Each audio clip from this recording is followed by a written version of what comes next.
শান্তিস cooking হাউসে সবাইকে স্বাগত।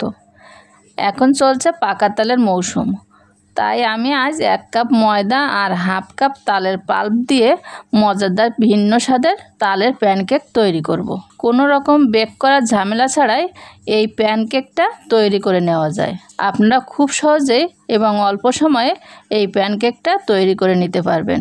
চলুন তাহলে মূল রেসিপিতে চলে যাওয়া যাক। আর এই রেসিপিটা যদি ভালো লাগে তাহলে ভিডিওতে একটা লাইক করে দেবেন। আপনি যদি ইউটিউব থেকে দেখে থাকেন তাহলে আমার চ্যানেলটি সাবস্ক্রাইব করবেন। আপনি যদি ফেসবুক পেজ থেকে দেখে থাকেন তাহলে পেজটি ফলো করে আমাদের পাশে থাকবেন। প্রথমে আমি একটা ডিম ভেঙে নিয়েছি, আমি ডিমটা বাটিতে নিয়ে নিচ্ছি।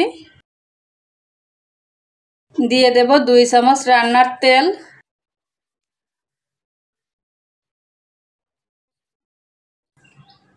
আমি এখানে দিয়ে দিচ্ছি হাফ কাপ চিনি। আমি মিষ্টিটা হাফ কাপ দিচ্ছি, চিনিটা আপনারা যেমন মিষ্টি খেতে চান সেই পরিমাণে চিনিটা দিয়ে দেবেন। আমি এবার এগুলো সব একসঙ্গে মিশিয়ে নেব ভালো করে।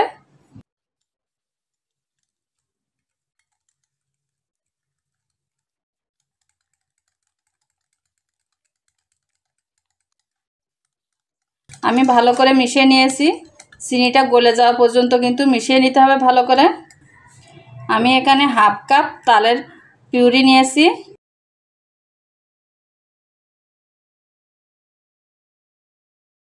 তালের বড়ার রেসিপির সাথে আমার এই তালের পাল্পটা কি করে খুব সহজে বের করা যায় সেই ভিডিওটা দেওয়া আছে, আপনারা চাইলে আমার চ্যানেল থেকে দেখে নিতে পারেন।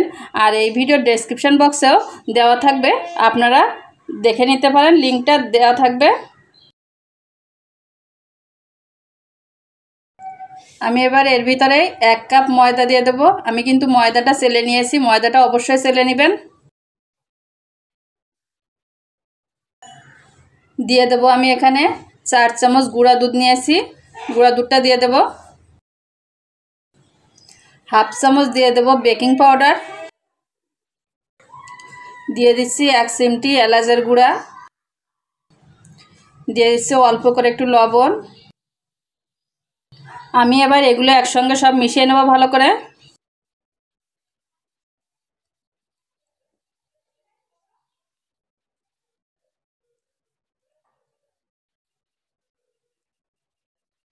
আমি ব্যাটারটা ভালো করে মিশিয়ে নিয়েছি।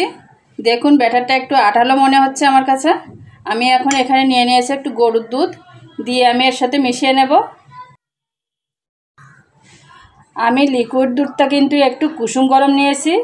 গরমটা কেমন হবে, যেমন একটা আঙুল ডুবিয়ে রাখা যাবে ওরকম দুধটা নিতে হবে। আমি অল্প অল্প করে দেব আর ব্যাটারটা তৈরি করে নেব,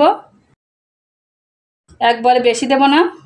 আপনারা চাইলে দুধের পরিবর্তে হালকা কুসুম গরম জলটা ব্যবহার করতে পারেন। আমার মনে হয় দুধটা দিলে বেশি স্বাদ হয়। আমি ব্যাটারটা ভালো করে মিশিয়ে নিয়েছি।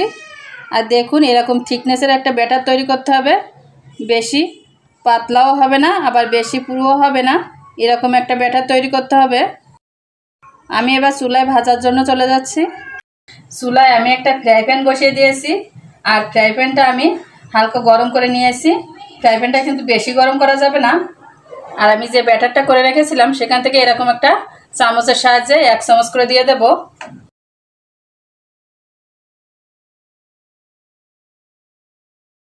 দিয়ে আমি ঢাকনা দিয়ে ঢেকে দেব। আমি 1 মিনিটের মতন ঢাকনা দিয়ে ঢেকে রেখেছিলাম। আমি এবার এটা উল্টিয়ে দেব। দেখুন উপর থেকে কতটা ছিদ্র হয়েছে।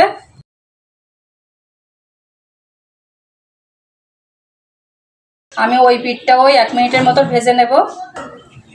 আমি উপর থেকে হালকা করে একটু চেপে চেপে দিচ্ছি, হালকা করে চাপ দিতে হবে, তাহলে দেখবেন এটা আরো ফুলে উঠবে।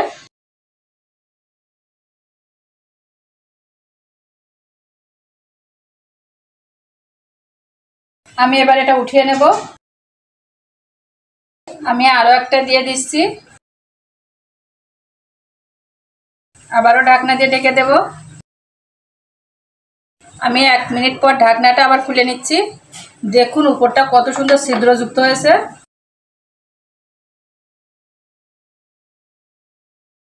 আমি উল্টিয়ে দিয়েছি। এভাবে ভেজে নেব। আর এই সাইড দিকটা আমি হালকা করে একটু চেপে চেপে দেব।